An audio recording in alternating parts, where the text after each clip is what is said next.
बिन कासिम जे Pakistan steel mill लॻ ख़ानगी company एनोक्रेट में कम कंदड़ पुरित गुज़िरियल 10 सालनि खां पगारुनि में वाध न करण, तिबी तोड़े ॿियनि सहूलियतुनि जी आड़ाट ख़िलाफ़ फैक्ट्री में हड़ताल करे मुख्य दरवाज़े अॻियां एहतिजाजी मुज़ाहिरो करे धरणो हयो।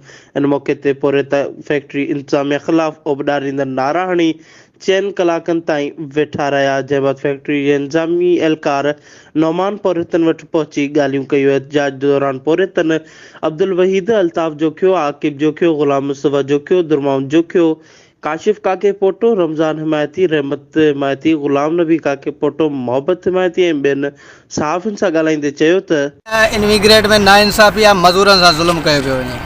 12,000 तनख़्वाह आहे, को गुज़ारो न आहे। महांगाई जो दौर आहे, ॾिसो पाण था पिया, सब्जियूं महांगियूं थी वियूं आहिनि, हर चीज़ महांगाई थी वई आहे। ग़रीब माण्हू छा करे?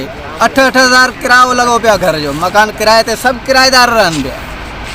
हे ठेकेदार साल में हिकिड़ो चकर बि न लॻाए पियो, न को ॾिसे पियो त को मुंहिंजा मज़दूर हिते इशफाक़ अहमद नालो आहे उनजो, न को मज़दूरनि जी पुछा करे पियो। काफ़ी छोकिरनि खे हिते चोटूं लॻी चुकियूं आहिनि, कंहिंजो इलाज न आहे, न दवा आहे, न कुझु बि न आहे, न रोटी आहे हिन कंपनी में, न पानी आहे, न चांहि आहे, कुझु बि न आहे। 4-5 साल थिया न, असांखे 12,000 पगार, कुझु कंपनी कोन्हे, धक लॻे थो, पंहिंजी दिहाड़ी हीअं न, पंहिंजा पैसा पवनि। असांखे 12,000 दिहाड़ी ॾियूं था, असांखे का सहूलियत न में पाबंदी लगाई छॾी अथऊं बाबा। जुमे टाइम रेस्ट भी कोन्हे, निमाज़ पहिरियां कोन्हे, न कमु पहिरियां कमु पोइ निमाज़।